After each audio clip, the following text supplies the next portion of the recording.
quando a gente vê o Haddad falando em fazer uma sustentabilidade da dívida pública, ele está falando em aumentar impostos, isso é inegável. Então, por exemplo, a gente aqui no Brasil, e eu me incluo, né, tem a tal pejotização, né? Tem uma questão que se chama CNAE, quando você abre uma empresa, né, especialmente se for uma simples nacional, e dependendo do setor, você paga menos impostos, né? Então, tem certos setores que chega e te cobra muito menos do que você pagaria como uma pessoa física, por exemplo, 5%. Então, quando ele chega e fala em sustentabilidade fiscal, né, indo atrás dessas pessoas aqui, quem que tem que pagar essa conta, por assim dizer?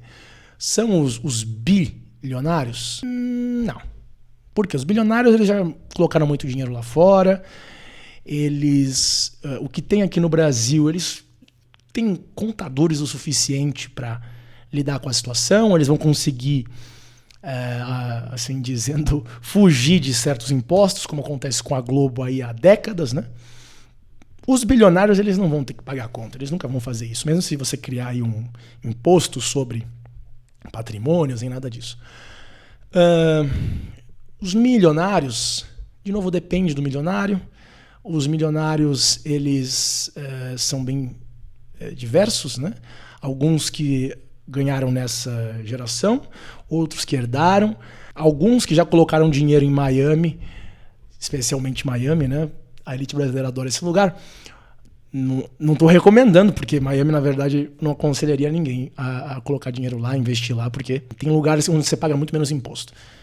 Mas, enfim, alguns mais espertos acabam colocando em alguns lugares lá no Caribe, às vezes Liechtenstein, mas geralmente não é o caso, né?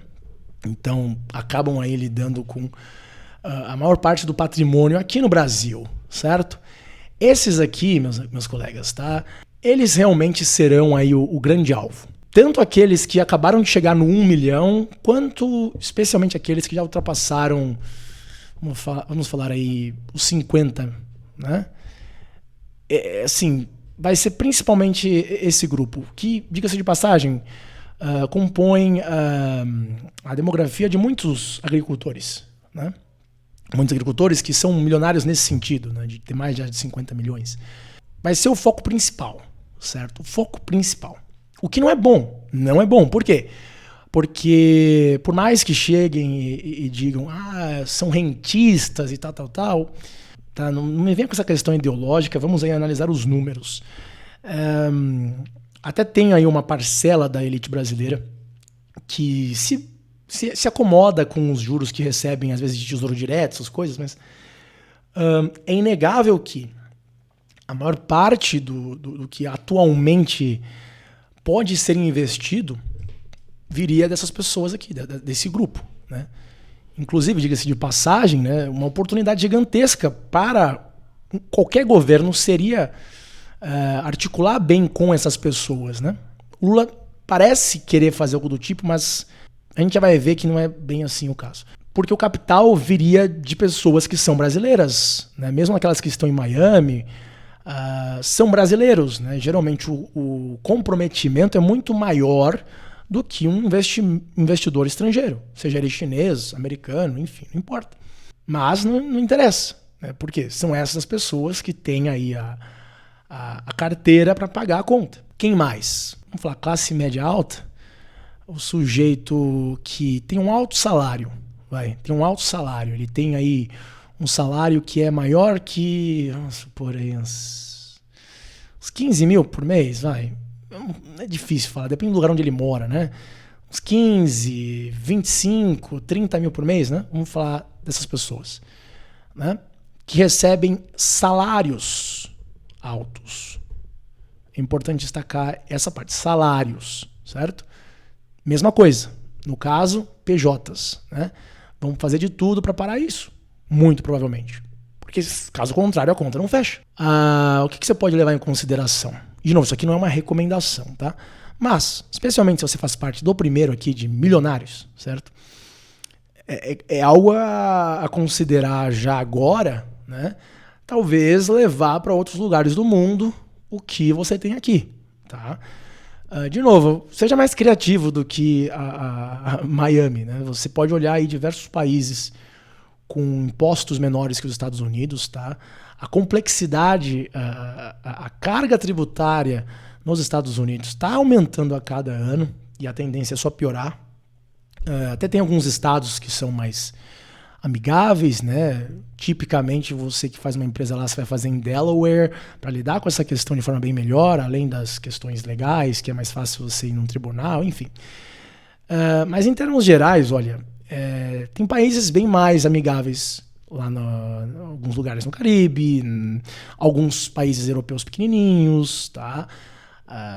Até alguns lugares ricos na Ásia. Dubai já é mais complicado, mas enfim. É um momento, independentemente de onde colocar, só não vai colocar num país quebrado, né? Começar a considerar algo do tipo, né? Conversar aí com o contador, conversar com pessoas que podem te auxiliar nisso. Classe média alta, aí o que acontece? Se você é PJ, depende disso daqui, né? Honestamente, o que acontece? Depende muito da profissão. Em termos gerais, honestamente, fica difícil chegar e falar assim, dá pra você lidar com essa circunstância de uma forma bem melhor e assim diante. Sendo sincero, se é um cargo onde você trabalha pessoalmente lá, que você não poderia desempenhar em outro lugar do mundo, já vou entrar no porquê disso, é difícil você, né, fugir dessa realidade. Às vezes, né, a questão é você deixar para trás a PJ, que eu sei que muitos gostam, eu mesmo gosto, prefiro, né, não vou pagar imposto, e aceitar uma CLT, certo? Não vai ser a minha realidade, mas para alguns talvez comece a fazer sentido, porque, como eu disse, a pressão é bem provável de aumentar aqui nesse caso. Agora, dependendo da sua profissão, especialmente porque aqui existem alguns programadores e assim em diante, o que acontece? Se for a tua realidade como programador, tá? Dê uma olhada em países que não são necessariamente um Liechtenstein. Não precisa chegar nesse ponto se você não tem ainda tanto dinheiro. Mas, se você recebe de fora, por exemplo, como um programador, né? O que é uma realidade de alguns alunos, o que acontece? Se você fala inglês, existem aí inúmeros países com várias vagas para você, mas mesmo se você já tem um emprego que trabalha remotamente, só precisa de um lugar para morar, receber e não pagar impostos, existem também inúmeros países com vistos para nômades digitais. São tantos países que eu nem vou colocar aqui, incluindo países desenvolvidos na Europa e assim em diante. Agora, se você não fala inglês, primeiramente já deveria estar tentando aprender essa língua, especialmente se você trabalha com tecnologia, se não é óbvio, mas mesmo assim ainda existem algumas opções como Portugal.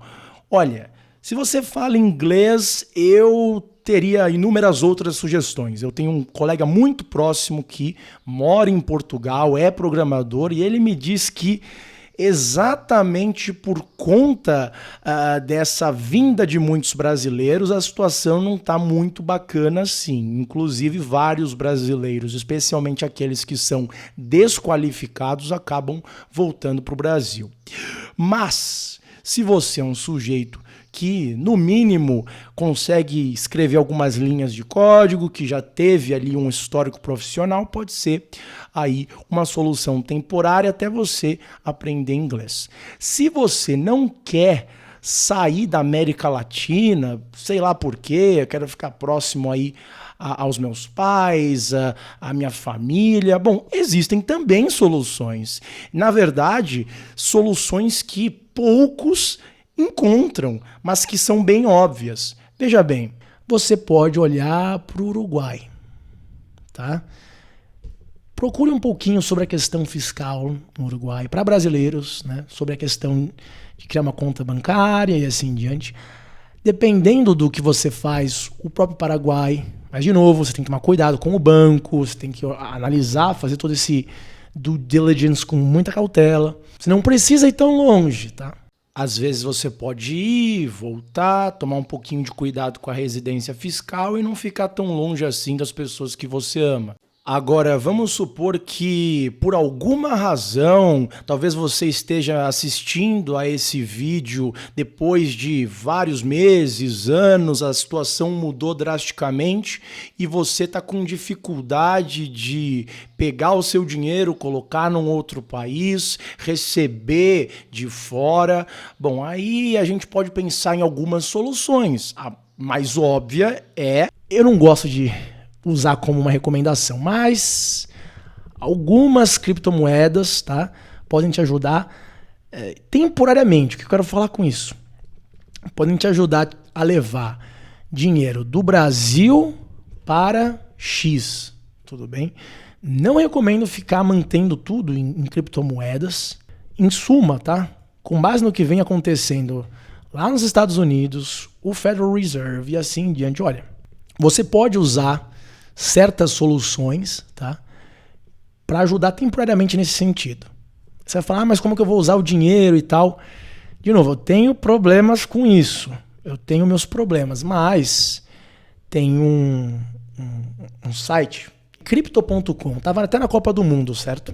Crypto.com. Olha, é com cuidado que você deve analisar, tudo bem? Não é para deixar todo o seu dinheiro lá e tudo o resto.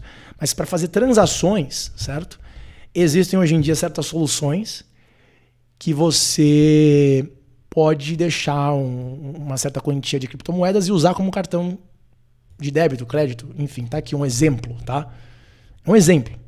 E de novo, vendo o que aconteceu com o FTX, é para tomar cuidado, para não deixar muita coisa, mas como um instrumento de transações, de você precisar, por exemplo, comprar alguma coisa, tá aí um exemplo. Eu já expliquei isso em inúmeras outras aulas, até peço desculpas em ser repetitivo, mas é sempre essencial você colocar suas criptomoedas num cold wallet, no mínimo, jamais deixar numa Binance da vida. Então você tem lá o seu dinheiro seguro, entre aspas, né, porque a gente nunca sabe, vai que um sujeito te assalta, mas bem mais seguro que num desses exchanges como era o FTX. E aí você, num Crypto.com, por exemplo, que de novo eu tenho muitos problemas, tem que tomar cuidado, mas você chega lá, vou deixar aqui $50, consigo ali comprar algumas coisas que eu preciso. Pronto, solução chega de forma bem rápida. Só, de novo, tomar cuidado para não chegar e colocar ali R$200 mil, quase tudo que eu tenho, e aí do nada a empresa entra em falência. Não, certo? Mas de pouquinho em pouquinho, sendo ali cuidadoso, você pode resolver vários problemas, entende?